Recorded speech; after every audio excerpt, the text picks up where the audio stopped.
Hello, hello, hello, and welcome back to another episode of Spook Coast to Coast. What's up, y'all? Gang. Hey. Happy after 4th of July. Happy 250 America. And Joy and Joe. America. Your Captain America shirt. Oh, I have something funny about that. Team America.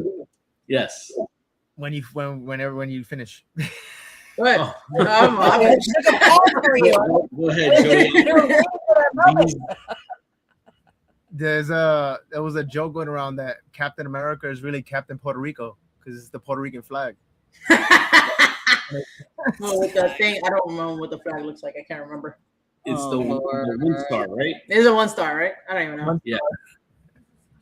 I got some shields. I mean, it could be Puerto Rican. It wouldn't be. Happy Puerto Rico. I mean, you are part of the United States. There you go. So there you go. Joy. He said that because he's Puerto Rican. You're half Puerto Rican, right? Rican. He's got that. I'm full. He's feeling Rican. I'm full. I just don't speak Spanish. He's a white Oh, you're man. full Puerto Rican? No shit, I didn't know that. Yeah. Oh, He's yeah. a white man. And how did the I fourth love treat you guys? It was good. We just hung out the house. Cool. We shot off some fireworks, hoping we don't get a fine. Oh yeah. They had those. They had the Drones. police drones Yeah. out flying around, and there was like one big one scanning the area. So what if I hit like a drone with a missile? Well, no. Well, if your firework goes up that high, then you're probably gonna No, get a ticket. no. Anything that goes above a certain, like Yeah. 10 feet, is illegal. It's He's a- thinking, oh, it doesn't go that far. The drones are way up in the sky like an airplane, okay, mind you. No. This dude is thinking the fireworks has to reach the freaking airplane No. What I'm for saying it to is be illegal. And I'm like, dude, no. they go up at a certain height, 200 to 400 feet, and then they scan. Yeah. And the fireworks usually typically go, what, 40, 50 feet? Depends on probably average 50 to 100 feet, depending on I'm just which praying because you know how much the fine is for a homeowner? $2,000. First offense. one. Yeah. Minute? All the way to 6,000. Well, I My can name. tell I you- was just staring at her. Yeah, minute. She's staring at you right back. No, I was staring. She was folding laundry on my bed. Oh, there you go. I know all the ones that we blew up. I don't know how far they'll go up, but they're pretty high. Yeah, like the ones you see at like Disneyland, SeaWorld, like, you know, amusement park. Yeah, that's what we. Well, That's the shit I blew up. You know we what I'm didn't saying? want them. We were doing the legal ones, but you know, there was a couple that were may or may not have been a little higher. You know, We don't do a lot of sketchy stuff, but when it comes to the fireworks, oh man, we're, on the, yeah, we're on the news, borderline rednecks when it comes to that shit. on the news, there's a freaking palm trees on fire over here. A car exploded from fireworks out here. No, I A heard- lady I heard some died. lady died. Yeah, Yeah, a lady died. I was like, man, see, this is Why did she why- die? She probably I blew her- think from the explosion from the car, I think somebody had an illegal Oh. fireworks in the trunk and one misfired, and Oh. those chain reaction got heated up the trunk, and it was just Yeah. it was a big massive firework. That always happens. Well, Yeah. yeah. So it was really sad. I but- did hear that there was actually one of the missiles that we like to do, like pew. I forgot what they're called. Oh, They're missiles. They're yeah. missiles. Actually, one did hit a Delta plane flying over, so it must have been still really pretty low, and it was fine. It landed in Chicago, but they found it funny on it. So there's like an actual you can hear their intermission, like they're recording when they talk to like the tower, Uh-huh. and they're like, I think a firework hit the plane, and they were like laughing at it. And you know what's crazy? I was just telling Jennifer came over because her daughter was somewhere else, so I invited her over, so she has something to do. Anyway, I was just telling her. I said, I wonder what it's like on a plane on the 4th. Beautiful. Beautiful. Yeah, she did the same thing. Yeah. And then you just told me that a freaking firework hit him Delta. Well, it must have been close to the airport because Yeah. Yeah, Oh, it was literally closer to like it had just like taken off or whatever. yeah. It was, wow. keep on going. You know what's crazy? But it hurt That- it during the back. You know what's crazy now is not only do they have these like fireworks that are going off like insane now they're using drones to do like these light shows, like 4th of July light shows. I don't know if you guys had a chance to see them, but there was like ones in the form of like an eagle, and it came out to like happy 4th of July and America 250. Like it had all these things, and they use how many drones, babe? So that one they used 2,500 to come for the 250th. Yeah. So they used literally 2,500 drones that they had to lay out in the field. That was in it was in Texas. Yeah, but that show was impressive. Super amazing. Like I did post it with the link for anybody who wants to check it out. It was very nice. Like very nice. Really? I gotta look on Instagram, right? You look. Yeah, I'll send you the link. It was very pretty. I want to see. That's pretty. Well, speaking of using technology for 4th of July, as far as the new I fireworks, like that. Babe, why don't you tell the good folks about our guests that we have coming on today? Yes, so today we have Mark DeNardo. Mark operates a small paranormal research team out of Orange County, New York, and has been investigating since 2021 after the passing of his parents. And his focus was on technology and innovation in paranormal field to communicate with the other side. So he designs his own builds, his equipment, and he's likes to experiment with different things to try to see if we can communicate with spirit, right? So he does use old school techniques as far as like mediums and like bells and stuff you would see old style paranormal investigations, but he likes to dabble in building also newer things. I'm forgetting the word I want to say right now for like using LiDAR and stuff like that to see if anything breaks the field, for example. And then so we have a couple videos that we're going to show you of some clips that he has sent me, and so he's building on it right now. He's a project running right now, so we'll talk more about that. And then, but there's one that he has, which is called Casper, if anybody knows about it. I love it because it's something that you like. I haven't even told you what it was yet, but we'll see it now during the show. Let's welcome Mark. Hi, Mark. Welcome. What's up? Thank you for Happy joining Fourth. us. How's everybody doing tonight? Good. Great. Yeah, I was really excited to do this podcast because, well, a couple of reasons. Number one, I love Florida. All right. Right from the are planning to relocate to Florida. Our target date is October of next year. So October 27, we're hoping to be down in the area. Nice.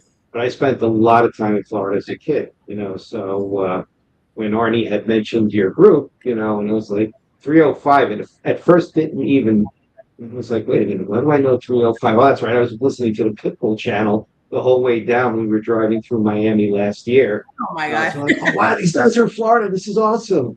So I was really excited to get onto the show to speak to you all. But yeah, it's going to be our future destination. In fact, we're going next month. This month. It's July already. July 17th, we'll be down there as well, starting to scope out places to live. So it's really exciting. What area are you looking to move into? I was going to ask you that, yeah. What area? What part of Florida are you looking to move into? Well, I have a map on my sidewall here. In fact, I was thinking of turning the camera, so I got a few pins in the here. But what we're trying to do is stay Central Florida. You know what I mean? So, like, we're looking at we're going to be staying in the Sanford, Lake Mary area when we come down. Okay. And what else we got? We have Avon Park. That's what's potential. Avon Park is nice. Yeah, so like around the mid, like Orlando-ish area. Right, like a Central. lot. Yeah, we're kind of doing like a circle around Orlando and seeing how far we can go out for the week that we're going to be down there, and then trying to figure out, where we want to settle down finally. So, but I spent a lot of time as a kid in Clearwater Beach on the west coast of Florida. My dad had a house in Holiday, Florida. I remember when I spoke to you when we were planning for the show dates and stuff. I think that same weekend we actually were in Clearwater. Oh, wow. Because we had done an investigation. Nice. Yeah, very pretty, very very nice place. I actually want to go back as far as just like a weekend trip to like chill out there. But yeah, very nice place. Beaches are very nice. It's a beachy town, so I like that. Yeah, it's very nice. Very cool. Yeah, last summer I had gotten laid off on my previous job, and I found myself with a lot of time on my hands. And you know, I looked at my wife. I'm like, you know, my severance package was nice, you know, and I was like, what do you say? 2 weeks on the road. So we drove all the way down to Florida, through the Florida Keys, looped back, and went home. We had a lot of fun along the way. We were supposed to spend time in the Keys for our honeymoon, but COVID canceled it, unfortunately. So we finally just said to hell with it, we're doing it. We just took off and went down there. And after this last winter up here in the Northeast, it just broke me. It was bitterly cold. It was one of the worst winters I can remember. So I'm like, yeah, and both of us looked at each other like, yeah, we're done. We gotta go someplace warm, and that's where our next journey is going to begin. It's down in Florida. Oh, nice. So would you say that the winter last year was colder than any that you experienced? You think? Well, yeah, and my new job was up in Sullivan County, and Sullivan County is about 40 minutes from where I live. It's not very far, but it's higher elevations. It was so cold. I got out of the car one day, and I'm wearing insulated pants, and the wind just went through me, and I was just like, it knocked the breath out of me. I was like, that's it. I'm done. I don't care if I'm only walking 100 feet to my office. I'm done. I can't do this anymore. See, he's like, we should move to New York. And I'm like, I'm not moving in the city. I need to be close to like Walmart or Target. We can move upstate New York. You hear this? Crap all over the place in the city. Well, where I am now, Walmart's 5 minutes away. Target's Yeah, there's 5 Walmart minutes everywhere, away. girl. Yeah, but not. I don't want to go out. I don't want to go outside in the cold. I like cold, but I don't like that cold. It was brutal, and then you know we had that inkling that we wanted to get out of New York, and it just said, well, that settles it. We're done. Oh, No wow. more. That's what my dad did. He came down. He said, "Screw this." He didn't want to shovel snow. Say that 5 times. And yeah, he was done with it. So. Your dad lived in New York? Your dad's from New York? Philadelphia. Oh, Philadelphia. You're shoveling snow right there too. Yeah. With the blizzards this year, even Philadelphia, my stepdaughter lives there, and it was bad down there too. So that's it. We need to be somewhere warm. When my dad was a kid, he was literally like whatever you see in the movies, like in the 50s, in the 40s, like that's my dad. So like Paperboy, like literally riding a bike and doing paper. My dad did that. Boy Scout stuff, all shoveling snow, like you see in the movie, like the poster child for like all that shit. That literally is real life. So my dad was like, I'm done. So his aunt used to live down here, or his grandmother, and then he ended up coming down here. He's like, I'm over it. And he left. So. Wow. I have to say, I'm going to date myself pretty badly right now, but the bicentennial, while I was a kid living in the Bronx, and it was hearing you guys talk about fireworks before you brought me on, and I remember it. It was like a war zone down in the Bronx when fireworks were going off and Roman candles were flying everywhere. The dogs were going crazy, but man, you know, it was really, really, it was insane. So, but you know, this one was a little more subdued. I went to my nephew's son was 2 years old yesterday, so we went to a birthday party. We're out in the hot sun, and you know, came home. We were doing fireworks all day in front of our house, but you know, after a certain time, it's like, yeah, I'm done. You know, we just went to bed. But yeah, so the 250 was very interesting this year. A lot more subdued than the last centennial I celebrated. Yeah, true. Well, happy belated birthday to your nephew. Oh, yes, absolutely. Thank you. Coast to coast.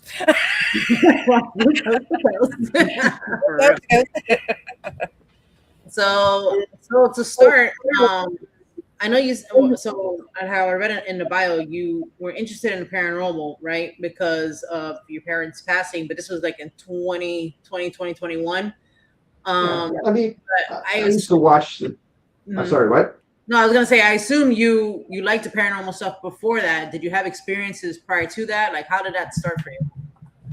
Well, you know, it starts like with anybody else who gets an interest in the field. For me, it was I used to watch the shows for many years, and you know, when the pandemic came around, you know, I found myself with a lot of time on my hands. I wasn't laid off, but I was working from home full time, I had no commute to work, so at the end of the day, I would just start tinkering. I've always had a interest in electronics, so I was dabbling with a lot of single board computers and cameras and just making things. And then, one day I was sitting and watching one of my favorite shows, and I looked at my wife and was like, I can do this. I can build some of the stuff that these guys are experimenting with. So I started tinkering, but what really did it for me is that back in 2021, my dad ended up passing from COVID, and my mom had a stroke pretty much back to back with him coming down with the symptoms. So between 21 and the end of 22, I was kind of in the zone where, I was just dealing with all that life stuff. It was very heavy, making life or death decisions with one parent that I couldn't see because they wouldn't let you in the emergency room because of COVID, and then my mom with her stroke. So, it kind of one day was like, my wife suggested, why don't you get out and do something? She's spending so much time, caring for both of them and doing all this stuff. So I went on a cave ghost investigation, and it was a group up our way called Paranormal. Very nice. They're an all-female group out of Orange County. And, they answered all of my questions. I caught my first EVP on that investigation, and it was like, holy cow, this is really. And from there, I just started, just trying to tag along with a lot of paranormal groups. There was a woman, 𝗟𝗶𝗸𝗀𝗃. She wrote a number of paranormal books. She let me investigate with her team a few times. The guy, those Cowboys, what he's known on Instagram, 𝗟𝗶𝗙𝗀𝗃, he took me out a number of times on investigations, and it just started getting all of this experience. I met Arnie on 2 ghost investigations. He lives kind of far from me, which is unfortunate because I love hanging out with that dude. So, we just started, that's just really how I got my start. And then I just started building all kinds of different types of equipment to help try to capture evidence on these investigations. But I was getting into places like the George Taylor house, for instance. And that's a hard one to get into down in Pennsylvania. And I realized it's like, well, yeah, I got some stuff, but some of the things that I used to see online, prices they used to be, it's not really that hard to make. It's it's got a little PIR sensor. That's about $3 on Amazon, and I just started taking what I knew and I just adapted it to making devices for the paranormal.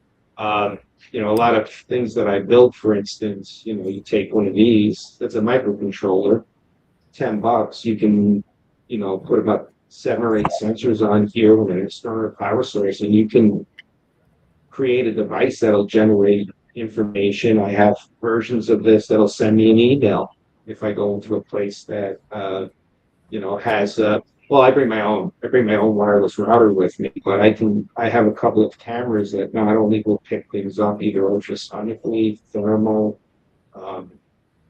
motion. The camera sees any type of motion, no matter what it is. It will actually take a video clip and email it to my phone.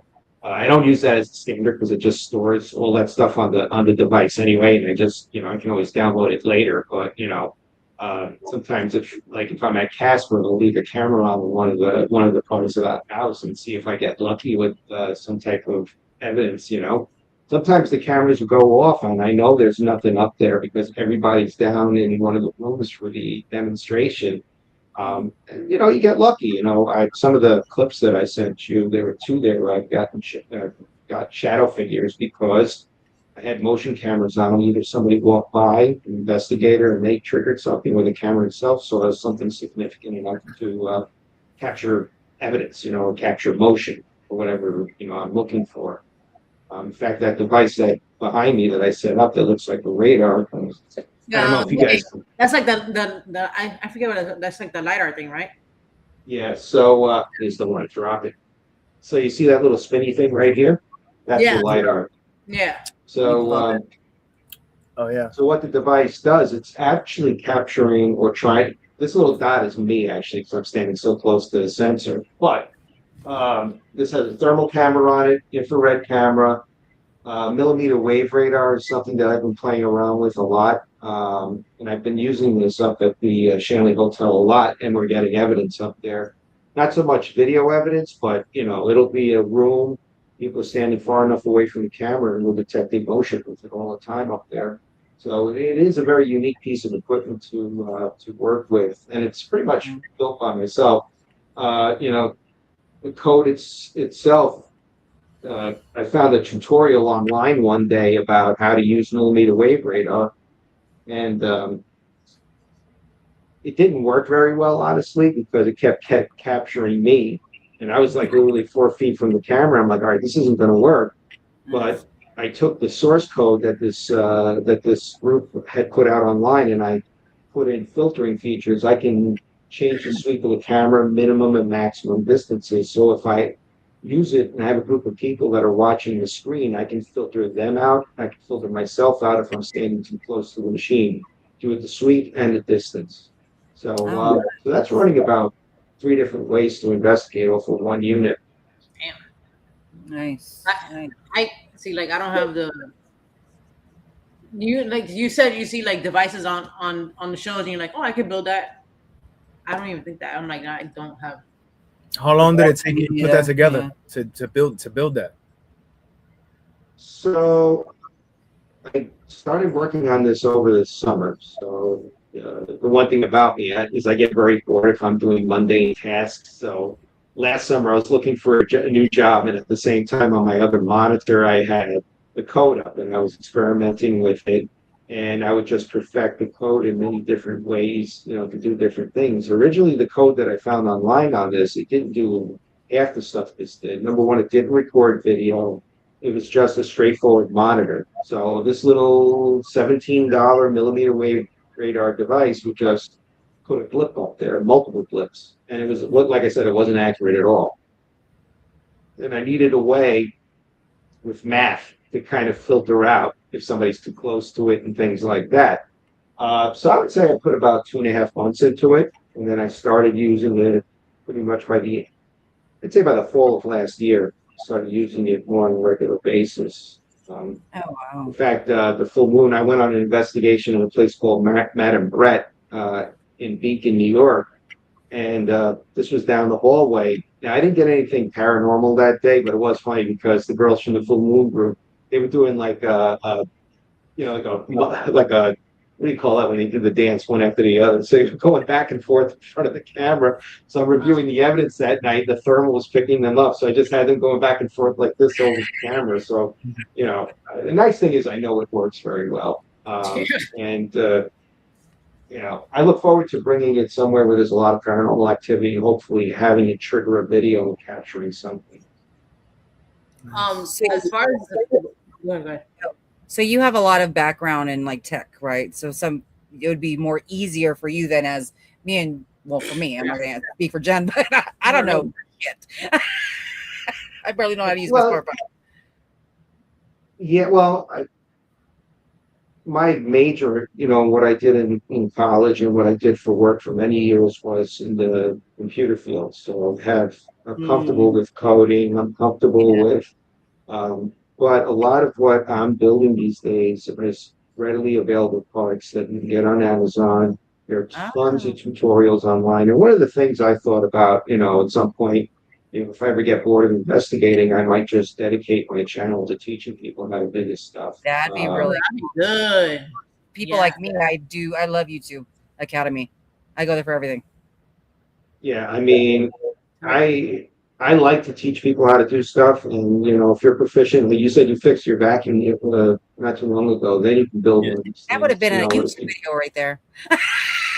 Yeah, the hard part is the code because sometimes when people learn to coding is difficult, but there's so many groups that are online right now. And I'll give you an example. There's a guy out there. The website is called Drone-Bot Workshop, right? Now this guy is just a very mild-mannered dude, and he shows you all these different things and how different ways to code, and he gives you samples of the code. And the thing is, if you have some experience with some of the chat functions out there like Claude or ChatGPT, you can sometimes feed code in there and get revisions to it. And then it's a matter of is learning how to upload and download to these microcontrollers and things like that. And that's something I may do in the years to come. Is I may just, if I, like I said, if I get tired of investigating, I'll just kind of just do I have more ideas than time. There's a number of them that I would put out online for free, and I don't care if somebody is able to figure out how to do it. I would even teach them. If somebody reached out to me and say, "Hey, how do I do this?" I would do those tutorials. One thing about people teaching you, they tend to leave pieces out, so I end up having to search other videos for that missing piece. I can't stand. I wish they would be all the way through instead of, oh, you do this and they leave out that one part. I that's what I found. So why would they do that? If there was because I don't know. Unless they're showing you and then they want you to try to figure out the rest. I don't know, but it's super annoying. So if you ever do, I'm interested. I would be actually. I think that's a fantastic idea. To be honest, I think it's a fantastic idea too.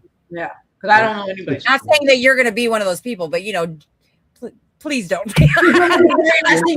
I'll tell you a story, and this was before ChatGPT and before Claude. You define code, you fix it yourself. It's like I said, because I do have a programming background, I'm able to kind of insert what I need something to do.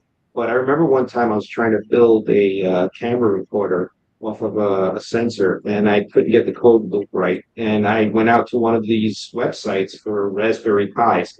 And by the way, a lot of what the backbone of what I build are these single board computers. And the benefit of these things are it's in a kind of a beefy case, this one, but they're really about the size of a pack of playing cards, and you're able to put them inside of cases like this, So if you have a 3D printer, or you can find a lot of these things on the internet for free, like this particular box that I was using. I know how to make it. You go on a CAD, you make the square, and you put the holes in it. It takes hours, and I got a full-time job.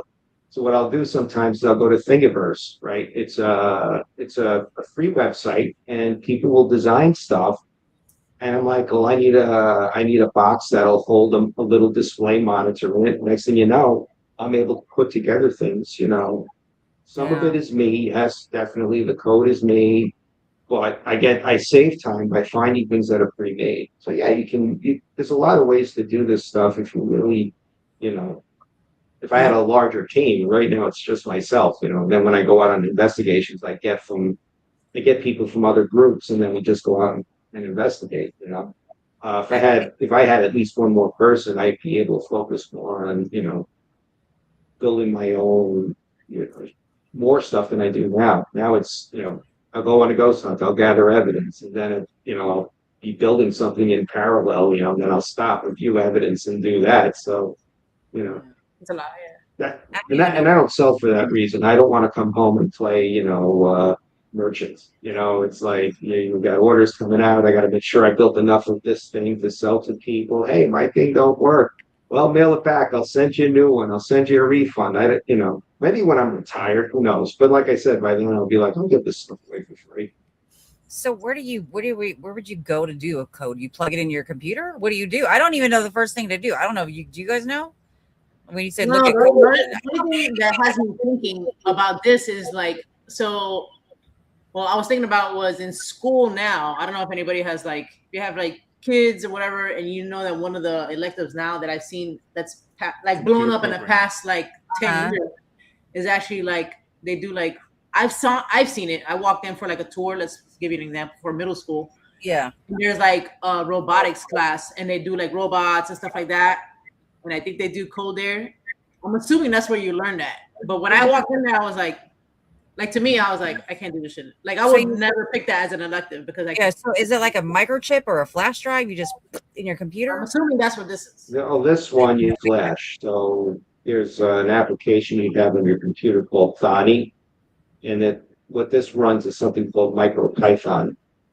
So a microcontroller is nowhere near as advanced as the single board computers I use, but you can store pieces of code.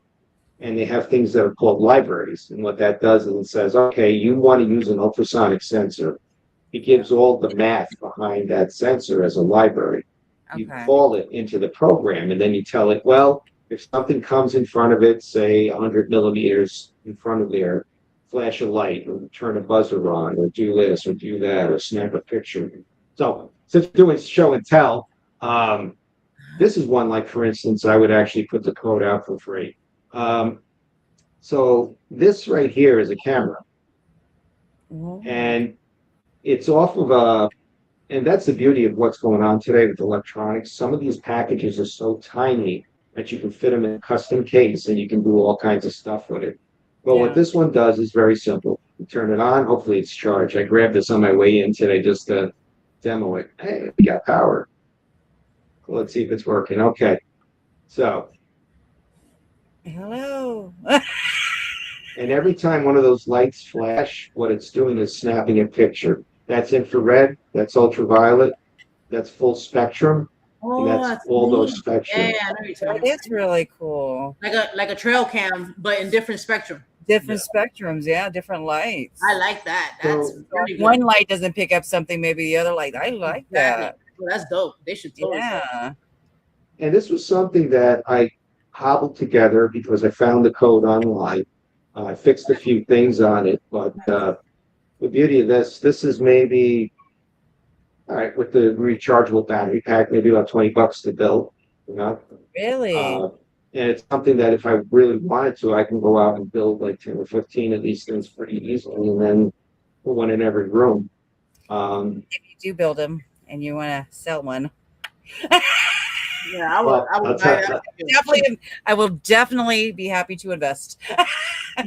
He's like, wait a second. I love 𝗏𝗂𝗏𝗃. Anything new, I'm like, yes. Let's see. Yeah, I'm obsessed. So, and the bulk of what I do, in fact, 2 pieces of evidence that I sent you, 2 of the videos were generated on these. And all this is one of those single board computers running a camera server. These can be connected online if you needed to investigate a site remotely, for instance. I have 20 of these. Sometimes I get a little obsessive. So as I said, the pandemic happened. We went to work from home, and I stayed work from home for about 4 years. So during meetings, I was constantly assembling things, and I would order shit from Amazon, and I would go ahead and, by the way, can we curse on here? Curse twice, I think. Anyway, I built about 20 of these, and the nice thing about them is they're motion activated. So if the camera sees something, it's infrared. I'm in a dark room, something goes by it, it'll snap a 15-second video clip. You can run it if you want it just to record for hours on time. It'll record till the card fills up, and you can connect online to them and download to your computer. I love it. It looks like ET. Yeah, or another Johnny Five. That's what I get a lot of when they turn on and the eyes look red. But that was really what I started doing the first couple of years that I was starting to investigate, which I call it my tech profile. What did I need to investigate with? And I started, like, the first versions of these cameras were like ridiculous. There's a little button that would go on and off to record, and then I'd get like 4 or 5 hours of video, and then I'm like, all right, who's gonna look at all this stuff? Because I had 10 of these cameras going. That's 40 hours of footage. And I was like, I don't have time to do all this. So that's when I went to like motion activated. So if it sees something, it'll pick it up. A lot of what I do. Yeah. Thank you. But yeah, a lot of what I build, these are the software it's running. It was online. It was a free tutorial through Raspberry Pi. One of their contributors had this out there. I found the article. I'm like, there you go. All I had to do was put together the box, 3D print the camera thing, and I was in business. And then 20 cameras later. Is it a normal camera that you're using, or you like built the whole camera? No, a lot of what I use is comes from Amazon. So these are actually cameras with a little sensor on them. I cover it so that they stay infrared. So in normal light, it's a regular 5-megapixel camera. Then when you turn the lights off, or I disable this, the infrared filter drops. And that's when the camera's recording in low light with a little infrared light source on there. That's cool. That's cool. And I like how it's motion activated and not just snapping pictures around. That's a lot of pictures if you're there somewhere for 4 hours. Right. And that's why I switched to motion. That's what made me start building this. I'm like, I'm recording hours of footage, and then I'm like, yeah, I might get lucky, but most times I'm going to go cross-eyed. Like I said, I get very bored when I'm doing tedious tasks, and I can't. I've always been that way. So the next thing you know, I'm like, yeah, let me just go to motion. And sure enough, when I went to motion activated, I actually started capturing stuff. We're actually seeing, getting evidence by going away from just obsessively recording hours at a time and hoping to get something. But yeah, that would be good for not just paranormal, like cryptid stuff, oh, absolutely. In fact, one of the video clips that I sent you also was a friend of mine down in Virginia. He had a security camera pointed out the back, and his shadow. That was actually going to be the first one out on the show. Oh, yeah. Yeah, I put it out there for fun because I just like to see what other people think. Because he was like, he's like, hey, I heard you're into the paranormal, and he looked at some of my stuff online. And it's like, can I send you something? He sent me the clips. I tied them together, and I'm like. And rare, a lot of times I'm like, yeah, it's a shadow or it's a bug. But this one, I'm like, I couldn't really figure out why the shadow was doing what it's doing. It didn't look like the shadow was getting cast from any light source. Mm-hmm. So, I figured I'd bring it to here and, just let everybody would take a look at it. Tell me what you think. I never like to say, oh, yeah, this is 100% paranormal because, a lot of cases there is an explanation for something. And, personal experiences when my mom was in hospice, there was a day I saw a shadow figure. It's something I normally don't share with people, but it's one of the reasons why I started really thinking about the afterlife and what really is on the other side. Because when you have parents and this happens, you get very painfully aware of your mortality, and I really want that comfort. Knowing that there is something and that they sometimes will say hello. Yeah, your reasoning is the same as mine. It's because of loss. It makes me more intrigued. So it's nice to find people that do it for this reason. Not saying everybody else is wrong, but it's just more meaning. Well, for me, it's more meaningful to find somebody I connect with. I find a lot of people that have that personal connection. It's like, Yeah. That's what drives me. It's really cool. Fame, fortune, or products. But, I wish the only good thing if there was fame and fortune is imagine what a real budget what I could be building. I don't. You guys, those two things you showed us were pretty cool. So I don't know. I think they'd be hits. I need like 5 of those. Right. Cameras. And I'm loving the ET design. That is really, I don't know if you purposely did it though, but it's so cute. I actually kept it because people would say, hey, it looks like Johnny Five. And I'm like, yeah, it does. I said, I kind of like that. Johnny Five, that's it, not ET. I'm sorry. Johnny Five was who I was thinking, yes. Johnny Five. Johnny Five, stay alive. Exactly. So what I'm going to do is I'll show that clip since we were just talking about it. Yeah, absolutely. Here. Can't play from here. All right.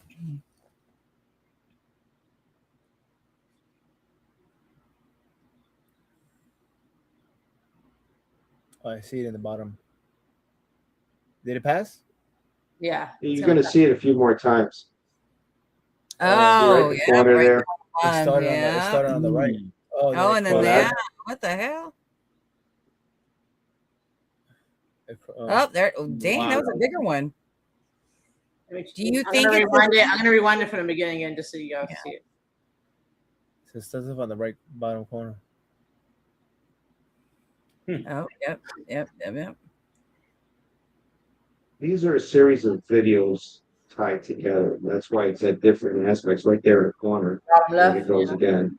Now it's right down the center. In the middle, right? And it kind of stays there. And then goes back. That one to like over here. So do you think there's multiple, or could it be the same one? Whatever it is. Yeah, I think it's the same. I think it's one thing drifting around the yard because that's the part that really kind of made it really compelling, and it was like, well, it was kind of the same trajectory. It's like, well, maybe it's just picking up cars, for instance, driving by as a reflection, but it's like, it's got like It's almost going animation to it. It's moving back and forth and all over the place. It's almost drawing a symbol or something. Maybe it's really a strange. It's very strange clip. So I didn't want to freak out my friend. I was the first time I saw it. That's really really weird. But yeah, that's kind of a really a nice bonus about doing this stuff is that people that know me will send me videos and say, hey, what do you think? Sometimes I'm like, I think it's a bug, or I think it's just a reflection. That one I've had that clip for about 2 months and I've looked at it a few times. I'm like, you know what, I'm going on the show tonight. I'm gonna bring it, see what everybody else thinks.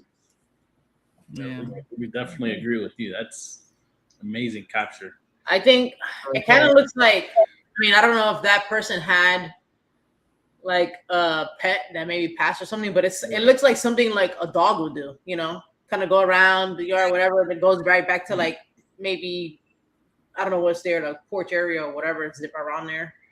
Yeah, I asked them all those questions. It's like, no, my dogs were inside. I said, well, they barked. I said, at one point they were getting a little unsettled in the house. That's why I thought. That's why I went and reviewed the footage. The other part of it is, I was like, well, where's the light source? It's on the camera. It's on the side of the house. It's not, it's not reflecting off the window, so it can't be anything inside the house. So your dogs were getting like antsy around that time? This is my friend, so his dogs were getting antsy, and they were inside. They weren't outside when this happened. So, but they can sense. Animals, I feel like can sense. They know. Oh yeah. That's one project I want to do one day. It's like I'm going to sit down and research how does a dog and a cat can see. Dogs, I think, are only a few colors in the spectrum they can see. Yeah. How do they really see? I know cats. Supposedly felines. All felines do full spectrum, just from what I've read. Yeah. I don't know. I forget that's why they see so. That's why they're such efficient night killers. You know what I mean? Because they're, I know of a place where there's spiritual activity, and the cat always just stare up the stairs, and they used to be like, "Why are you staring upstairs? Stop that!" I'm not one that gets very nervous, but at the same time, I'm like, "Stop staring up the stairs like that. You're making." I was gonna say, do you know if he had a previous pet that? Did he have another dog that maybe passed away by any chance? I'm trying to think. And now that you mentioned whatever pet passed away, I'm gonna ask him after the show. Send him a text, and let's find out. But he did have a dog that passed, but it wasn't recent. So well, it doesn't have to be recent. But yeah, it looks like something like that, like an energy that was there already. Yeah, and then the weird thing was I couldn't track if it was a shadow. I would think that. The shadow against a light source, you'd see it, kind of going in the same. But this is all different parts of it, so I haven't been able to figure that out at all. Yeah, it's definitely interesting. It's it's swooping, like it's not going in a straight line. It's like it has its own pattern. Yeah, it's crazy. It's very. Well, I was gonna ask you, because since you mentioned Sean, did you ever investigate Letchworth with him by any chance? Yes, I went to Letchworth one time with him, and Letchworth's a very interesting place. You go up in that building, and you can definitely feel because there is a lot of death and despair there because of the nature of that institution. But you got to be careful there because there are elevator shafts that you can potentially fall down. The building looks an abandoned facility, but yeah, I've been there. Did you have any experiences that you remember that stood out to you, or? Well, we went in the basement and it gave me the absolute creeps. I didn't catch any evidence that day, but it definitely really gave me the creeps being in there. You could just feel it. It's a very heavy energy. Sure. Over there, I know it's really cold when he always goes out there when it's he takes people out there and it's like freezing cold. It's so bad. I went in summer when he took me. I don't know if I would go in the winter. As I said, my aversion to the cold these days, I don't want to be outside during the winter anymore. So when I went, it was the summer. But yeah, it's a creepy place. There's a lot of dark history there. There's experimentation on the patients. There's equipment there still. There is a morgue there that you can see. So, it's definitely one of those places that you got to And you got to keep your wits about you too, because there are like 4 or 5 different ways to get into the main building there, and you never know who you're going to run across. So you do have to. I would never go there alone. Oh yeah, But yeah. he always brings a group. Actually, I meant to ask you before. So you said you got your first EVP, and what location it was? It's a place called the 𝗟𝗶𝗸𝗀𝗃. In fact, the Full Moon Paranormal team is hosting in August, and I'm going back as a presenter, which is going to be very cool. 'Cause that's where I actually started, where that was the first taste of doing any type of paranormal investigation. So I'm really psyched to go back and just see if I can get that. So we were all sitting on the second floor, and Oh, they're leaving. in one of the rooms, they were asking questions, and somebody said something to the effect, I think it was, "Are you happy?" And clear as day, you heard no. And I am not the only one that heard it. What made it creepy was I was sitting by the staircase, and it was right behind me. And meanwhile, those stairs were pretty steep and high, and there was no way there was somebody standing behind it. It said it, and I caught it on audio. And the interesting thing about that place, and my theory is that whatever was going on that night was amped up because the 𝗟𝗶𝗃𝗀𝗀𝗃 house is on this one street. Across the street were a couple abandoned buildings, and they were having a candlelight vigil across the street. So apparently some kid died in one of those buildings of a drug overdose.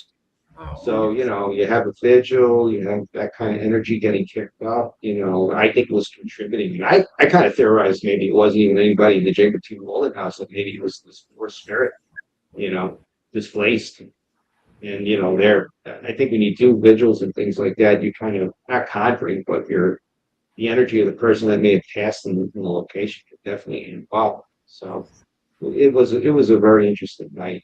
And as I said, I'm going back. This time I have recorders and all kinds of stuff that I can see if I can capture some evidence. Nice. So I have a question. So do you think spirits will interact with, differently depending on the equipment you're using? Like versus your equipment versus a REM pod versus, a dead bell? Do you think? Well, the principle of all those things is the same. It's looking for either electromagnetic or electrostatic energy. So, Yeah. if something is generating or pulling or pushing energy, I think it's very possible that you can set off one of these devices, And the one thing with them is, especially if you're doing a group investigation, everybody's got a cell phone on them. So you have Bluetooth, and you have cellular, and you have all of that, So you always got to use that evidence as supporting, in my opinion. Unless you have something and you're 20 or 30 feet away and it starts going off in a building with no power, which I've seen that happen. I think everybody who's done this long enough, you've seen, I also feel like spirits are pick and choose what devices they want to use as well, or show themselves. Like that's why when we investigate, he talks crap because I have so many devices out, but I like to give them options. You know what I mean? They might like your device versus a freaking REM pod. You know what I mean? The non-noisy device. So yeah, I mean one of the devices that I'm working on one of the videos that I sent to Jen is teasing it for use in September.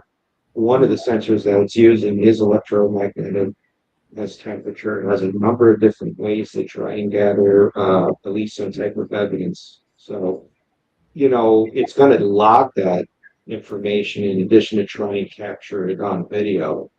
yeah. So that's something that I'm really looking forward to. Artie's joined. Hey, man. He said, "How damn time are you?" He left a very nice comment about you, by the way. We got to give him a shout out. Yeah, he's awesome. A couple times I investigated with him. Like I said, I wish he lived closer to me because I would go out with this guy all the time. He really is. I love that. Yeah. Right, that's how my brain works. I see something pop up, totally lock onto that. That's why usually I'm working on 5 different things at once. That's mine too. It's ADHD or ABC or whatever the hell I have. Yeah. Yeah. Busy brain. Always talking to me about you, about your devices. He's like, I can talk to him all night, man. Your devices are cool. So yeah, that's pretty cool. Yeah. Again, Jen, I don't know if you want to show some of the videos that I know you said an hour and 15 minutes, but I did have some stuff if you want to show those. One of them is something that I'm working on. I can talk a little bit about that if you want. I'm gonna let me go to stage I'm gonna show the lighthouse one. Is that okay? Yeah, and that was one that I hosted just before. All right, there you go. Go ahead and play it, and then I'll. No, go ahead. You can play it. I mean, you can talk about it. I didn't play it yet. Yeah, so this was an investigation that I hosted, and there were about 4 or 5 of us there at the 𝗵𝘂𝗏 Lighthouse. This is in Atlantic City. There's a lot of history with this place, a lot of death. There was a couple of famous shipwrecks where they used to bring the bodies to the lighthouse. There's a terrible story about how these passengers on one of the, I think it's the 𝗟𝗏𝗽𝗀, were being robbed dead by somebody because they had money belts on them when their bodies were recovered and people were stealing money. And there's also kind of evidence about a child being there, which my wife picked up on when we went. She felt like she got her hand touched when she was sitting quietly, kind of reflecting. This investigation, and also I used the psychic medium, and it's on my YouTube channel, this one. And what really was amazing about it was I had the paper in my hand. I didn't tell her where I was going, and she was pulling names out. And that's not the video I sent, but when you look at the videos she was calling names out from the actual pamphlet of victims and people that had a connection to this place. It's a very charged location. I mean, even outside, there's all kinds of electrical disturbances. I was using a handheld device and I was getting readings for electrical energy, and that's like right in the center of the place, In fact, the power went out for a few minutes while I was there in the neighborhood. And I really do think one of my theories is with that place is kind of when you go to Atlantic City too, it's a rough part of town, especially where this lighthouse is. In fact, they have the whole lighthouse and the parking lot fenced off for people's protection, because that's how rough it is off the boardwalk. But it's an amazing place. And if you're ever up in Jersey, in Atlantic City, I strongly recommend you can get on a tour to see this place. It's amazing. That's cool. And it's probably charged up because of the ocean, Right around. Yeah, I love lighthouses. That's one of my goals to investigate one. Close to mine for me. This one, I strongly recommend. Between the shipwrecks and the story. I know he went, I think, with you guys. And they let you inside to investigate? They allow privates inside? I was all the way at the top of that lighthouse. And I think the funny thing is, I don't like heights. And this thing is well over 150 feet tall. It's a very tall lighthouse. But I was able to do it because it's well maintained inside. Like any money you pay for the investigation is going towards the upkeep of this place. And the owner, the curator there, he is an incredibly nice guy. Let us have the place for about 5 hours. Went to Hell's Kitchen before we went here, so it was a really cool. Because Hell's Kitchen, one of the restaurants, is in the hotel in Caesars. So I had a nice dinner. Went to the Atlantic City. Anyway, if you want to play the clip. I'm going to have to take a picture of it. Okay.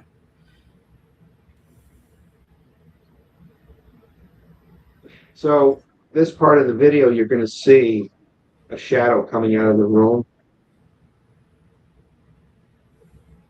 So right?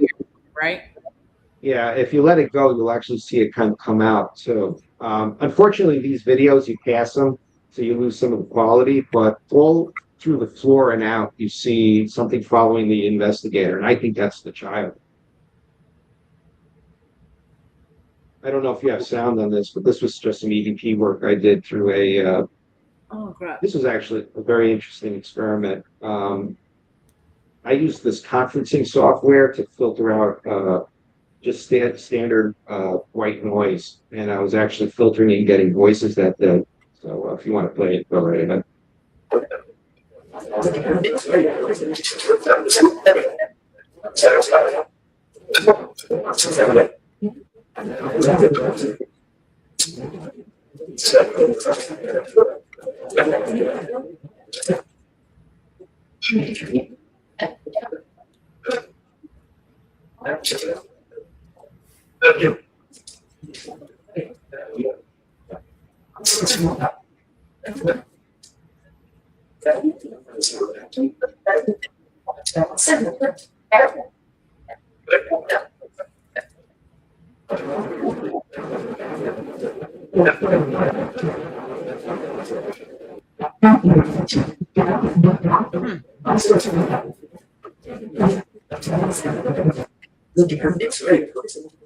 That sounds like literally. It sounds like Sound like- people talking. Yeah. You know, it's crazy. That's just white noise.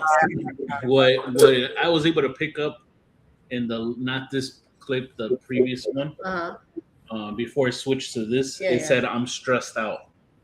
Hold on, let me put it up. Yeah, there's a few different phrases in there. I kind of leave out like subtitles and things like that because I want people to make their own opinions on this, you know. Right. But you know, that particular clip, it's pretty compelling. That's pretty If you ever want to play around with this stuff, you take a static generator, put it through an application called Crisp, and Crisp is conferencing software. And what it does is, if you're driving in the car, taking a conference call at work, it filters out all the noise and just focuses on anything in that megahertz for voices. But what it does is you can wash audio through it. I don't do this anymore because it's too internet intensive. I'm working on something that'll do it off of one of these computers back here. It does filtering, transcribing, and all of that. I kind of dropped that to work on a few other projects, but I'm going to pick it up towards the end of the year. Try something with, say, Helmets. But yeah, you get some really good results with it if you ever want to try it. In fact, there's a couple of websites out there that will run a feed continuously that you can listen to and try to pick things up just using the conferencing software. Oh yeah, like I use that with Paranormal. He runs a I forget the guy's name right now. It escapes me, but Paranormal YouTube. He runs a white noise, white noise. And sometimes it'll be on live, and then so if you want to use that for a live investigation at that time, whenever he runs it, you can ask questions and then actually try to make a connection, ask questions, and see what comes up. And then it's also like a white noise video filter. And then sometimes you get, I've seen faces on there, insane. So I love that. I do want to do infinite loops. I actually have all the equipment out of my closet to do it. It's basically a camera pointed at a monitor. You try to get that infinite loop and look for faces and all of that. Sometimes I'm like, should I really be playing with this shit in my own house? I'm opening up a portal in a way, and but I do have all the parts and pieces to do it. So that's something else I'm going to play with towards the end of the year. But I'm using I don't know if you've ever heard of them, 𝗏𝗏𝗽 microphones. Say it again. 𝗏𝗏𝗽 microphones, RAUDIVE. Basically, they use a diode as an input receiver, and you could look online. There's all kinds of experiments with that. I have one running on using transcription software and a statistical filter that looks for the range of human voices and amplifies it. So it does work. I've gotten. My wife wasn't happy about this, but one time I was playing with it in the house, and the only reason why I don't demo it these days is because I can't get the voices loud enough yet. But I'm getting there. But at one point, one came through and it was a kid's voice and went, "Hello," and I got it on re-record. So I gave it to my wife. And I said, "Quickly put the earphones in, tell me what you hear." And she's like, "Where did you capture that?" I said, "Just now." You're like, "Babe, right here." Sometimes she looks at me. She's like, "Why are you running these experiments in the house?" I'm like, "That's gonna happen." What else are you supposed to try? Build the stuff. You know what I'm saying? I got something to practice or test it on. Well, that's like when you run a DR60. Sometimes you'll get shit in your own house, and it's like, I just think that there is dimensional spiritual energy everywhere. It just doesn't matter where it's coming from, And especially upstate New York, you can throw a stick somewhere and there's probably an old burial ground that nobody knows about. So who's to say what's passing through your yard at any given time? Exactly. I have another clip I'm going to show. So this one was very cool. It's a shadow walking past. It looks like what you see there is like a picture frame or something, but it's something walking in front of it, I think, right? Nice. This is probably from the 𝗏𝗏𝗃 Museum. Yes. So this place is very cool. It's out in Matamoros, Pennsylvania. It's called the 𝗏𝗏𝗃 Museum. It's got Lincoln's flag in there, the one that his head was rested on after he had gotten shot. There's all kinds of activity in this house. I remember the day we did this investigation, I was using a Panabox, and I was getting all types of radio replies. I also remember that day we were packing up at the end of the night. We were in the basement to go out the back entrance, and we could hear somebody walking. I'm like, is anybody still here? Guy's like, no. And we all ran upstairs to see if we could catch. There was nobody there, and we were hearing footsteps. This is a nice investigation too. I have this on my YouTube channel because you talk about using old school and new school techniques. There was a woman there. She was using dowsing rods, and she was connecting with the spirit of a Native American, which I thought was amazing. It was the whole story unfolded. I had like 30 minutes of footage on that, which was very cool. But the clip you're going to show is going to be. There's a room up there with all types of military uniforms, and I almost missed this, but this was a motion activated thing. This camera was in the corner. There's no way somebody could have been behind it making a reflection. And at first, it took me a few times to watch it, and then I was like, "There's something moving through the entire building." So yeah, this was a very good one.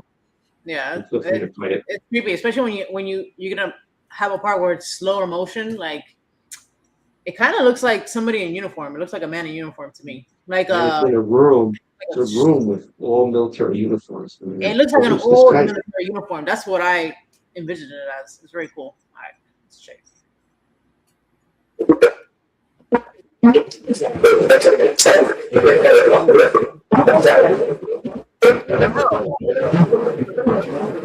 Right there. So you're gonna see it slow down. This is when I slowed it down. I didn't mess with the color much because I didn't want to lose integrity on that. So I just tried to bring it out as best I can without compromising the video. So I slowed it down, and you can just see it. And the great thing about this clip is you see it in the picture down there, and then you actually see it. So it was in front of the camera, whatever this was, and it just moved across the room. And that was nobody up there. That looked like a real person walking by because you see the shadow behind it as it goes. What the freaking freak? So you see it first go through the mirror, and well, it's not a mirror; it's a picture that was against the back wall, and then you see the mask. And when you change the color on it, you could see that it was moving through. That one bugged me out. That was probably one of my favorite pieces of evidence. When you're walking and then you see your shadow behind you. That's exactly. Yeah, true. Yeah. I can see how you guys say he's military because I see that the hat. Yeah. That type of hat that they wear. Like it almost looks like I don't know why I feel like that, but it almost looks like he has like a long like coat that has like the coat feathers or whatever the hell you call it, coattails in the bottom. Like that type of like attire, Wow. Very neat cap. That was really good. Sometimes like when you pass these videos along, I sent them through Instagram, so you lose a little quality. Like the one in the 𝗟𝗂𝗃𝗀 lighthouse, when you look at it on my YouTube channel, you can definitely see that little kid's figure a lot clearer. So I encourage anybody to go to my YouTube channel and check it out. Those two pieces. I remember when I first saw that. I remember seeing. It looks more like it does look like a child figure. I remember seeing it originally. Yeah. You are right. Well, did they have quality sometimes? Did they have kids, depending how old, were in war, used in war? Are we talking about this video? No, it was the 𝗟𝗃𝗃𝗀 lighthouse, the one before it. The kid died in the actual lighthouse, one of the lightkeeper's children, I believe. And like I said, my wife was sitting in the corner, kind of just connecting with the energy, and she felt something touch her hand, almost like a little kid would touch it. And then a little bit later, that's when I caught this. And there was one of the female investigators was walking through at the time. And I think the only reason why I caught that particular piece of evidence was because she was there and this little spirit was following her through the house. It's kind of sad in a way, but at the same time, it's pretty compelling piece of evidence. Like mommy, probably was thinking his mom or somebody, or looking for, I think I can't remember if the story or something was there, but I think didn't the lady die or the child? There was a kid that died there, right, or something, or vice versa. At the lighthouse, there was a child that passed away. There's a few people that died there. Like you look at the actual pamphlet they give you there. I mean, God, this place is a lot of sadness. But you think about it, back then, 1800s, 1700s, people died from things that we can cure very easily today. But it's just the nature of life back then. One disease or one infection, you're done. So the next clip is something that I know Armando loves it. But I think it's very cool. And I remember when we first saw something like this. I can't remember what show had something like it, or if we saw it online through like somebody's video. So it's a Casper. Like a little robot. I love this thing. This is a very cool video. Yeah, happens. I know what this is. So one of these ghost shows, they were using this little robot. And by the way, like I said, I'll throw this one out there. It's called a 𝗵𝗍. 𝗬𝗶. They're $10 on eBay. But the nice thing about them is they got 2 little infrared sensors in the head. And it will sweep back and forth or forward and reverse based on like hand signals. So if you sweep your hand, it'll look in that direction. Go like that, it'll back up. Goes forward. You know, so it cues in on motion that it can see with those sensors. And I've been using them up here for well over a year. And we didn't get hits in the same room that I got the millimeter wave radar hits. There's this one room up in the brothel that I always get. So the background real quick on this clip. Apparently there was a big fight between a guy and his girlfriend because they were up in the brothel and they were trying to encourage the spirit of one of the female ladies of the night to come and sit on his lap.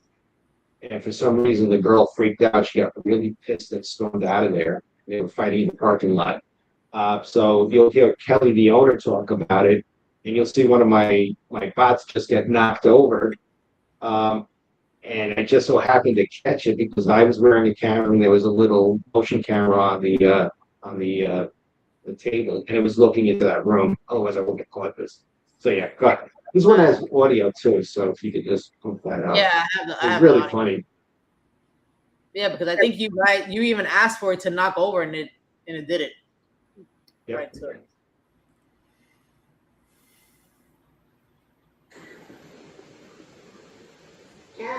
Anna, if you were really mad at that girl yesterday, knock that robot over. Holy shit, I hope somebody was recording that. Did you get it? No. Let me try something. Okay, you see the robot standing mad here. At that girl yesterday, knock that robot over. I love how it's like, Holy shit, I hope somebody was recording that. Did you get it? No. Holy shit. I had my own. Can you knock it backwards, Anna? If you were really upset with that girl yesterday, and I don't blame you.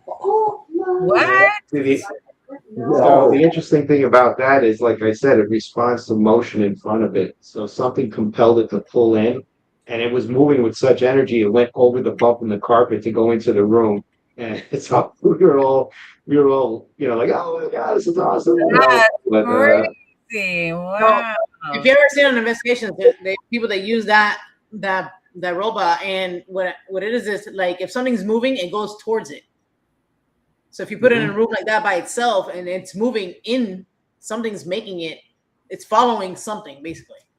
Yeah. And the interesting part of the brothel is it's one of those places where we talk about kid energy. So sometimes I put it, I think it's in Maddie's room, and like we'll call to Maddie and say, hey, do you want to play with this toy? And all of a sudden the thing will start going back and forth looking because it's seeing something in front of its face, and there's nothing moving in that room. There's no reflections, no light source in there. It just turns right and left. Sometimes it goes in on its own. Sometimes it falls. It's knocked over.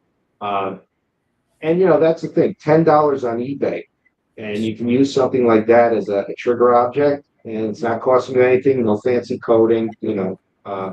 Inspired the Full Moon Paranormal Girls. They bought a whole bunch of them, so they bring them on investigations. I helped them host one in the Clemson Brothers Brewery in Middletown a few months back, and one of the girls that was in one of the groups was kind of talking to the spirit that was in there. This radar kept going off and picking up something in the corner, and all of a sudden that thing started moving across the room towards it. So it's like cross corroboration that you're getting some type of unusual activity that's causing this toy to react. So me searching eBay right now. No, I'm just kidding. Yes, wow. It's only $10 on eBay. Yeah, there might not be so many because I went 10 of them. But I carry maybe 3 or 4 of them, and the rest are for spare parts when it starts to break. I don't know if you need a spare wheel or something like that. But heck yeah! One more time. What is it? MIP, MIP, or 𝗟𝗏𝗽, and there's a certain model. Wow, me. I can always send you the link on Instagram, by the way, if you can't find Yes, it. But please. I'm sure they probably make other versions of that, right? Probably on certain. yeah, you want the cheapest version because there's one that does interactive things with a remote. It's on your phone and stuff like that. You don't really need all that. You just want the real basic one because it will, like I said, you're just using it for the infrared in the head, and it works. I've used it a few times, and I'm like, I use that thing, and you'll see that on my Absecon Lighthouse investigation. I used it there, and it was moving again towards something in the hallway between where the residence was and where the actual lighthouse is. And we were calling out to a kid's spirit when we were doing it. So I've had a number of times. I thought it was BS when I first saw it on the shows. I said, you know what? This isn't really a big investment to play with something on an investigation. So I bought a couple of them. It's a lot of fun, It's a great Twitter object, too. That's like people buying the dead bell, like just a regular bell versus the dead bell to see if it's comparable or whatever. But yeah, that's crazy. So next I'm going to show the project you're working on. All right. Yeah. All right. Hold on. And then you can tell us what it is. This one's got audio too. It's all dramatic. But that's just my sense of humor when I build these things. Yeah. I turned the audio off just in case for copyright. Oh no, it's all free clips. I never use anything. But the voice is what you need at the end of it. Though. That's right Let's here. see what's here. It's online. Let's see what's here. So that voice is coming out of that little machinery. Yeah, and that machinery is just a part of its brain that you're seeing right now. Everyone, I'm Paige. Systems online. Let's see what's here. Freaking Megan vibes.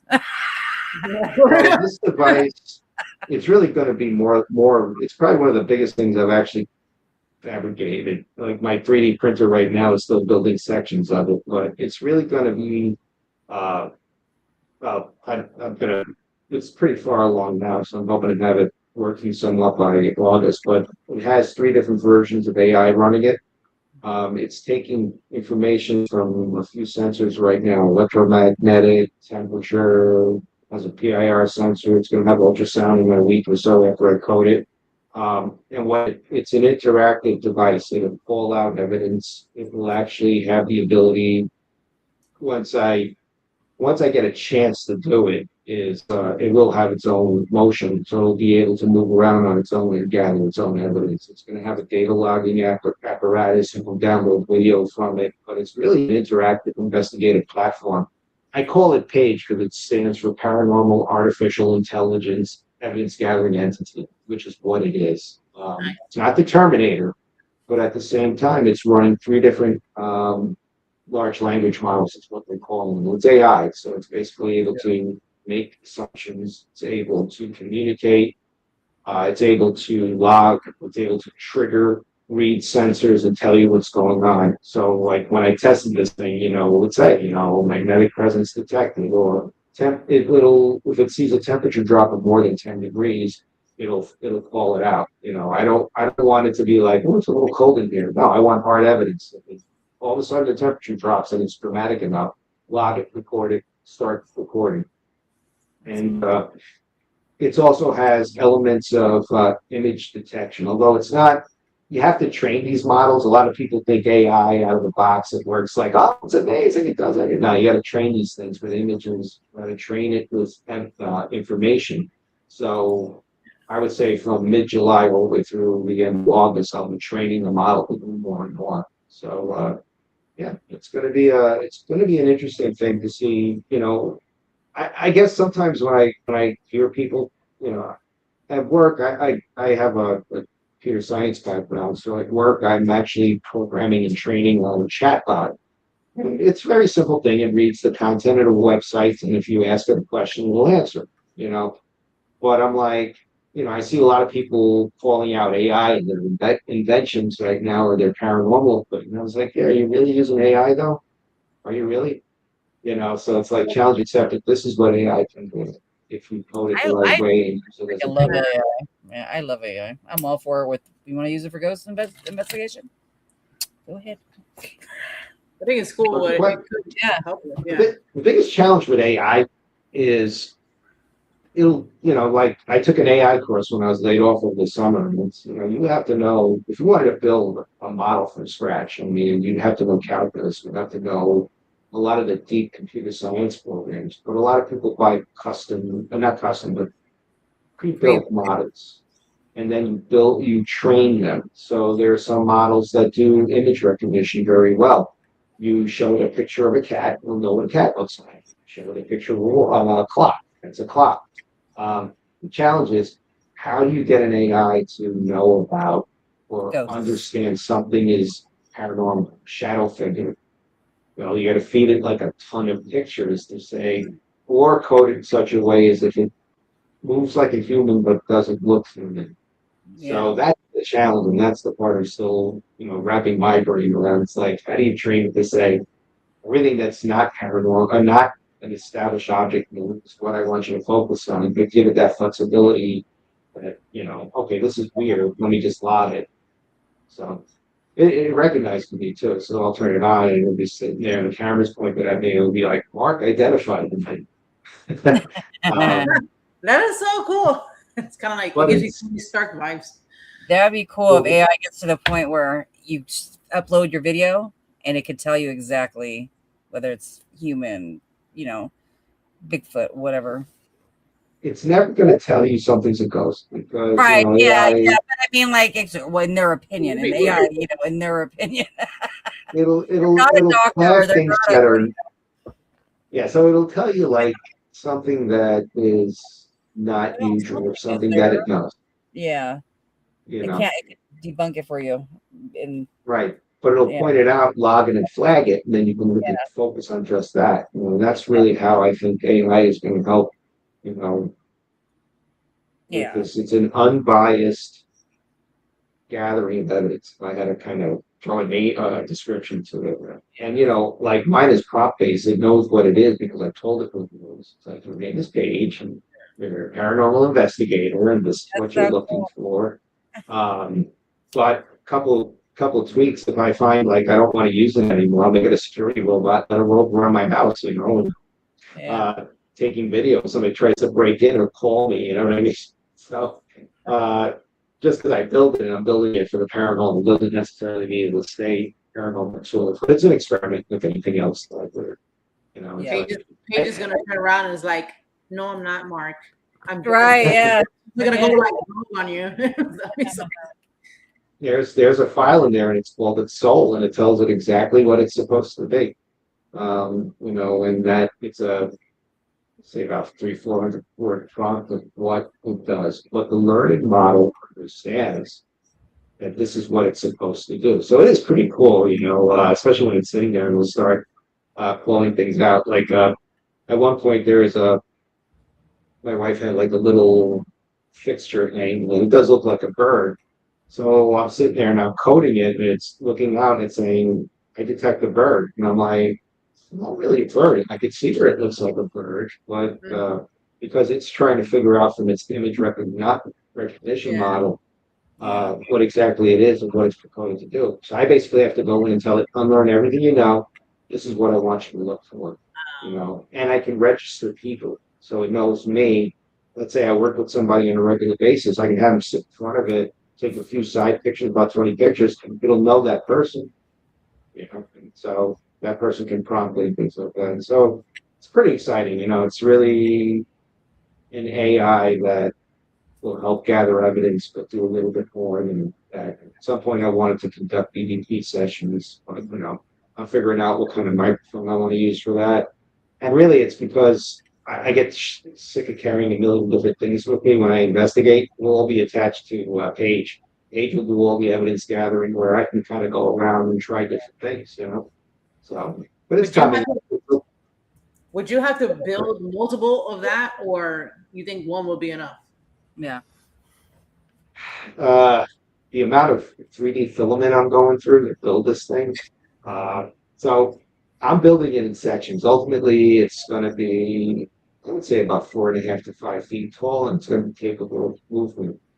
Wow. If I had my druthers, I would go back to Home Depot and get a nice 6-inch wide piece of 5-foot PVC pipe and just built it out of that rather than try to 3D print it, because it's taking a long time to print the sections. So, I have 2 3D printers and both of them are spitting out sections, and then you gotta hope the power doesn't go out in the middle of the night. You lose a piece about this big. That's a roller filament. That's about $20.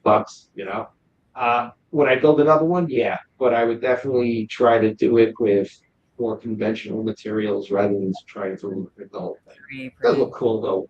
When I tease the face of it in a week or so, I'll send you a video clip so you guys can see what it looks like right now, because it's further along than what that clip is. That was just me programming and working with the brain and putting a couple of sensors on just to prove out the concept. But yeah, I'm pretty excited about that one. So it's going to be 4 to 5 feet tall, you said?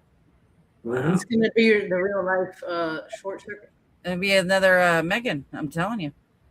Yeah, and I just haven't figured out how I want it to move. So I'm thinking of 2 wheels with like a roller caster in the back, so it can kind of turn left and right. It doesn't have to be a speed demon. I just want it to be able to walk down, fall without falling down the stairs. Just put it on a Roomba. Johnny.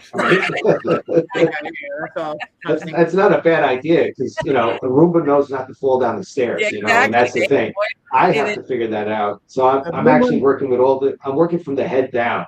Yeah. So I'm like, I don't care if the thing will stand there as long as it's tall enough to look over a bed or a couch and get information out. Yeah. But the challenging part will be when it's moving around.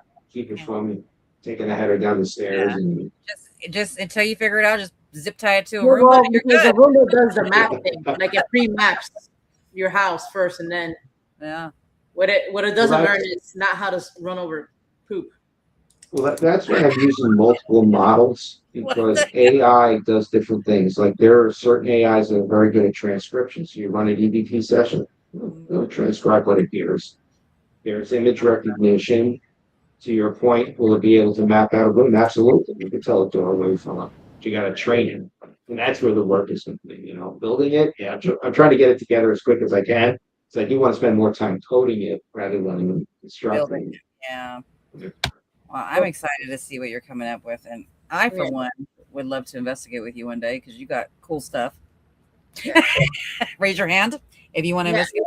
Yeah. And she wants you to also to open up your YouTube university, because I think that would be really, really cool. Yeah, that would be very more videos for sure, because I like to build easy stuff, but I'd be definitely.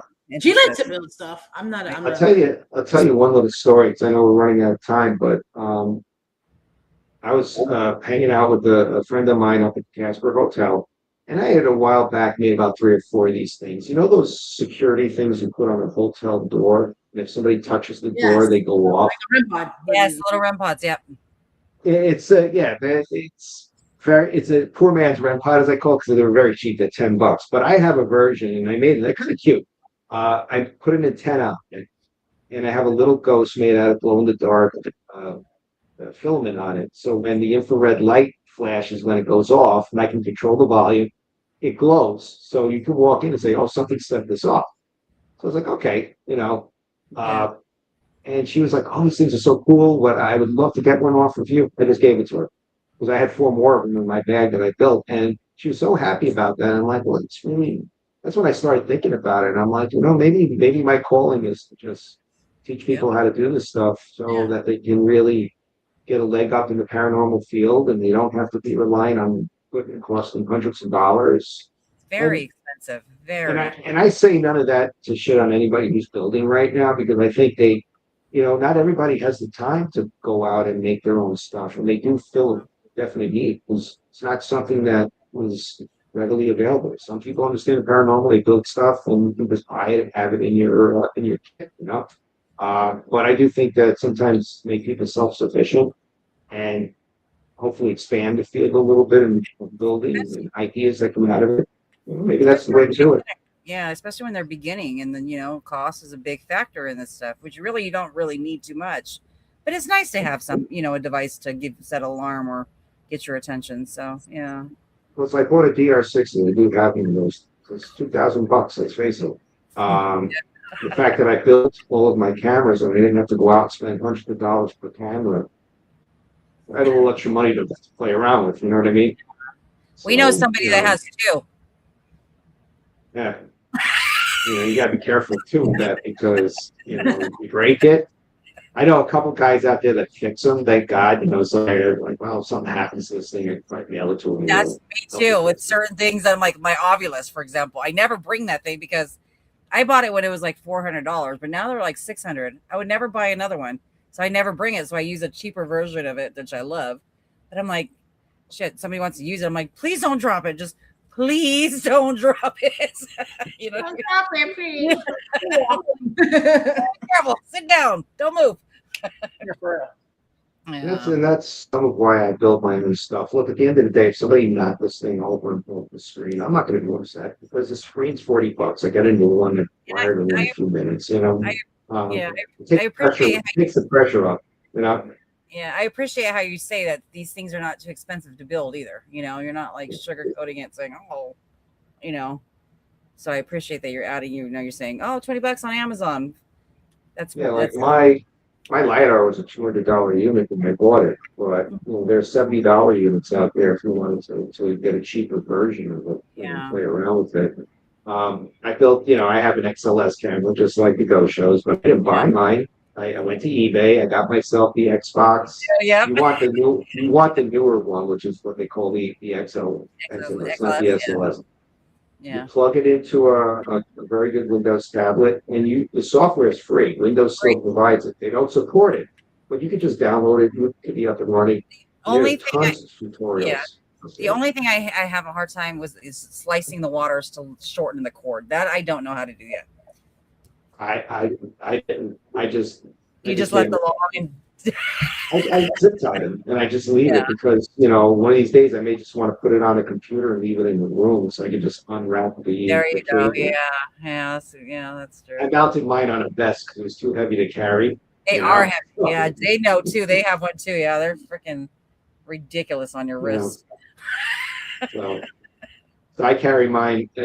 I mounted the monitor on my chest with the vest that I got on Amazon and I carry it all together myself. So my expenditure had the tablet ready, so it was about $60 to put mine together. Mr. Fitness complains that it's too heavy. So if it's too heavy for him, then it's my spaghetti. He said that it's heavy, it's awkward to carry. It's heavy. It is awkward, yeah. He starts complaining. It's getting heavy. I'm like, you just hold his device out, and it's like. Yeah, but he bought a vest, so we got to look up at a vest and somehow try to rig it, which is put on your head. Oh yeah. The tablet sits about chest level, and the only thing I'm holding is just the actual XLS camera itself. Because I tried that. I used to have mine mounted on a rig with two grips, and I'm sitting there, and you put that much weight away from your body, you just start going like this by the end of the night. I was like, I can't do this. I need something, you know. Easier. But that's the idea, Paige. Carry around all my stuff for me. I get tired of carrying it through, the destination. Yeah, that's good. Yeah. So, Mark, tell everybody your YouTube channel first of all, so they can see your clips because the link that's on, I think on the IG, it's expired or something. I can't get into it. I couldn't get into it either. Yeah, because I was trying to. Oh, really? So it's 𝗟𝗏 Paranormal, _power_paranormal, YouTube, 𝗟𝗏 Paranormal on Facebook, 𝗟𝗏 Paranormal on Instagram. I have another Instagram account called Ghost Report. That was the first one I put out because I didn't think I would create my own paranormal team. So, you know, that was just where I posted everything, but now I do have a 𝗟𝗏, but I update them all at the same time. My YouTube channel's a little dated. I have stuff that I want to put up there over the summer that I will, especially the Project Page. So yeah, there's a lot of good stuff coming out. Hopefully the next, that's it. All right. But yeah, I mean, you know, feel free to drop a line, and if anybody ever has any questions about tech stuff, or shoot you a line, and may answer the message. So, you know, like I said, maybe in the future, you know, start to teach people how to do some of the stuff on their own, you know. You know, again, I'm not minimizing the work it takes to learn how to do this stuff, but I am telling you, if I can do it, you know, anybody can. So, you know, it's really just a matter of learning Like I said, if you ever go out to the drone bot workshop, that's a guy who, like I said, he's not building stuff for the paranormal, but you learn how to use microcontrollers and you learn about all these really cool gadgets that you can actually apply to the paranormal. That's where I figured out how to use this little camera for this one.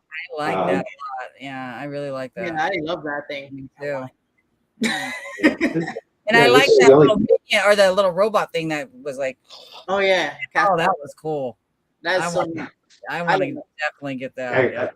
Yeah, if you can't find it, shoot me a line. I'll send the link to you on eBay. Yeah. But like I said, it's a $10 piece of equipment, and it does have sensors in it that you can use for the paranormal. I mean, most people wouldn't. I saw it one time on a ghost show. And I was like, yeah, this is bullshit. There's no way this is working. But I tried it, and I'm like, oh wow, I've been schooled. Yeah, that's That's really cool. I think that's when we first saw it. Remember? Yeah. Yeah. I can't remember what show it was, to be honest with you, but who cares? Somebody else. Somebody with a bigger budget than us. Yeah, it was. That's true. And so next week, guys, we do not have a show next week. I moved it over to. So the rest of this month is gonna get crazy. So next week, no show. We were gonna have Joe Diamond, and I rescheduled him for July 26th. Now he's a mentalist. He will read your mind, and I think that's very cool. I can't wait. I'm excited to have him as a guest. But on the 19th, we have Tim Sedano, and I know Joy, you're gonna be off. I'll be yeah. But so next one will be July 19th. All right, y'all. July 19th. So no show next week. Not next week. Every other week, Week. right? Every other week. The next week. Yeah. The rest of this July is gonna be a little wild for us. And I will see you guys in 3 weeks then.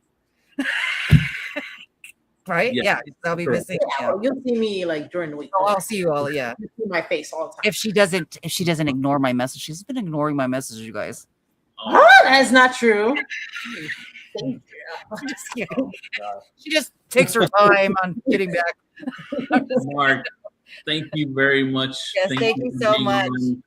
Thank you for being a bunch of knowledge for us that we've never even I hope I didn't bore anybody to tears. So sometimes tech stuff can be a little dry. So I loved it. I love tech. I love equipment. Yeah, I was in it. Yeah. Yeah, no, and just I appreciate your evidence as well. Awesome job. Yes. Amazing capture.